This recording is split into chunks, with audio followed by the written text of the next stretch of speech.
4 leverage points of personal change. Now, if you have ever tried to change your personal behavior, or to change your state of mind, or to change your habits, type in yes. If you ever tried to change a behavior, a habit, a way of being, a state of mind, your negative thoughts, your negative feelings, have you ever tried changing that stuff? Type in yes right now. Okay. A lot of yeses. Alhamdulillah. Okay. So, would it be useful for you to know how to actually create change within yourself? You know that question I asked, what's that highest leverage point for you? Well, we're actually going to go into the real leverage points, the real things, the areas where we can focus to make a difference in your life. Okay? So these are the areas we can focus our work on to make the biggest difference in your life. Whether that be living in a state of ihsan so you can pray with more consciousness, or whether it's habitually, emotionally eating stuff and not being able to lose weight, or whether it's being addicted to cigarettes and smoking and not being able to stop. Whatever the things are that you'd like to change, we're going to look at the actual leverage points of personal change. And here they are. Number 1 is behavior.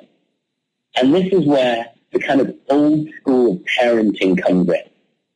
So the old school parenting, alhamdulillah, it had its place. It had its role. And that school of thought is, if you want to change, what you can do is you just focus on changing behavior. So if I'm not doing the right thing, then I punish myself when I do the wrong thing, and I reward myself when I do the right thing physically. So you might have come across the idea of a cussing jar, a cuss jar. So that's one of those things. If you're addicted to using bad language and you want to stop, right? Sometimes when you're in a group of people who are at work, they do this sometimes in offices. If people are habitually, unconsciously swearing, what they'll sometimes do is say, okay, this is a cuss jar. Anytime you swear, you put $1 in the jar, or you put $10 in the jar. That's the rule. And the idea is to help people stop swearing. Well, that is one level of behavioral change, and it doesn't work very well. It works sometimes. It has limited, another one, obviously, parents, when a kid misbehaves, they get a slap. That's the bottom of the parenting, right? So, kid misbehaves, slap. And then the hope is that the kid will stop misbehaving. Well, that almost never works. That almost never works. What it does do is it puts a lot of fear in the child, okay? And it teaches the child how to get really good at lying to their parents so that they don't get slapped. But it doesn't change the child's behavior. Yeah? I was just talking with a friend earlier on today, and this guy is, one of his friends is getting married to a girl, and the girl drinks. And the guy doesn't like the fact that the girl drinks. Even though, sometimes... So the girl drinks, guys are really happy with it. So what does he do? He says to the girl, I never, ever want to see you drinking. If you ever drink again, if I ever catch you drinking, guess what? We are over. That's it. Relationship finished. And, they have a good relationship. They could live happily ever after. They could get married and whatever. But here's the thing. Guess what happened next in that relationship? And I could have told you this before even knowing, but it's common sense. A lot of what you're going to get in this course is glorified common sense, but it's going to come with your own insights, inshallah. So guess what happens? You tell somebody, stop drinking or we're never going to speak again, what happens? They're going to continue drinking in secret. Alright? Tell someone, if I ever catch you smoking, you're never going to do it again, they'll just continue smoking in secret. Now, they're going to be thinking about drinking and smoking a lot more. There's going to be a lot more excitement about it. Every time they think about it, their desire is going to get stronger and stronger. They're going to beat themselves up a lot more for doing it because they know they shouldn't be, but their desire to do it is going to increase. Level 1, changing behavior, waste of time. Level 2 is examining the content of thoughts. And this is where old school Freudian therapy comes in. The content of thought is where you go to a classically trained psychologist, you sit down and you talk about the thoughts that you already had. So you're like, I have this thing, I have this drinking problem, And maybe it's because when I was a kid, one of my parents, my dad used to drink, and then he used to beat me, and then I kind of associated in my mind that drinking would be good for me, and then I'd be more like my dad, I wouldn't get beaten, or whatever it is. And we all have stories that we create around that. Now, if you ever look at really popular psychology or personal development books and stuff like that, there's kind of a big move in psychology now to go away from this content of thought kind of behavioral change. Why do people go away from it? Well, one, it takes years. Two, not very effective.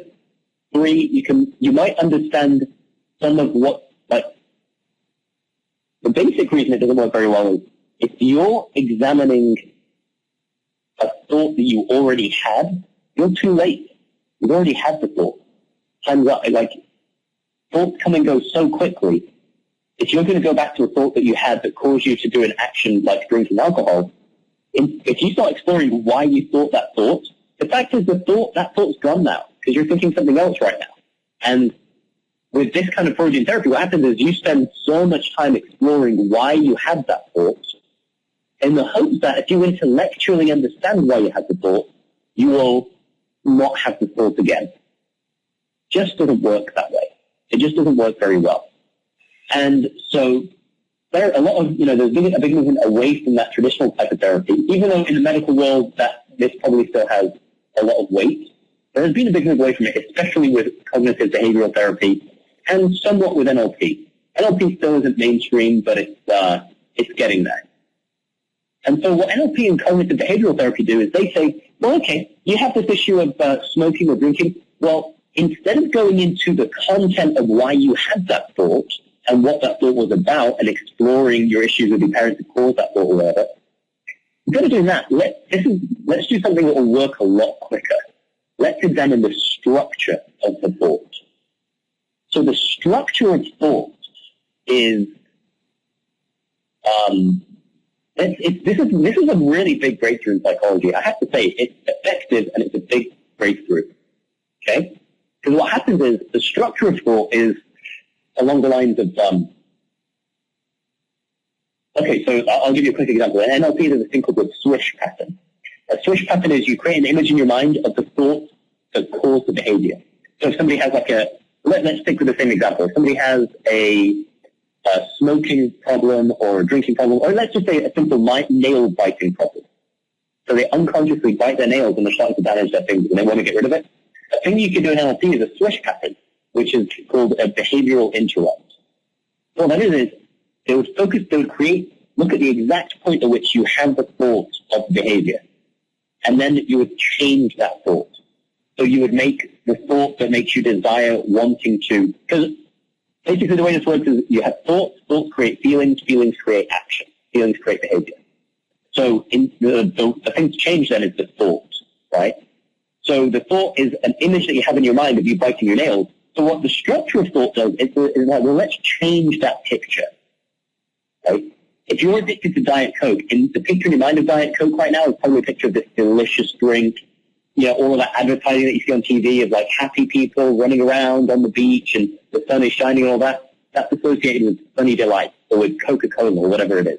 Now, if you change that image in your mind so that it becomes Coca-Cola, Diet Coke is diet acid, is diet death-causing acid, if you associate cigarettes to cancer death sticks in your mind, if that's the image in your mind of a person with decaying, rotting teeth and a person speaking through one of those voice things that, on their throat and they speak like this because they've been smoking, if that's the thought that comes to mind when you think of cigarettes, then, that's going to do something for you.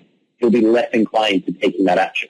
So focusing on the structure of thought, the great thing about this is it's quicker, it's future focused, it's a big leap, right? People who are in the know about NLP and cognitive behavioral therapy are like, you know what, this is a big leap forward from the old Freudian therapy and a big leap forward from if you do something wrong, I'll slap you, right?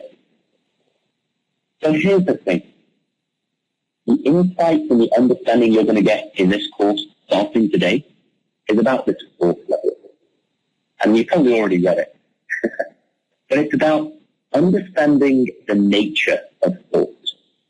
And that's what I started sharing with you in the webinar when you decided to join this course. The but we want to really go into this today. When you understand the nature of thought, and you have an insight about how your mind actually works, everything else changes. That's the highest leverage point you can possibly focus on. Clearly understanding the nature of thought. Because when you really get that your thought isn't real, when you really get that you're always feeling your thinking, when you really get that your negative feelings are just indicating what you're thinking in that moment, when you understand the nature of thought, all of the other stuff really clearly, quickly, simply melts away. That's what this course will focus on. When I say today's module is Truth al-Haq, like the number one truth, when I say that this course is about the number one truth of al-Haq, the truth about the human nafs is really understanding the nature of thought, understanding the truth of how your mind actually works.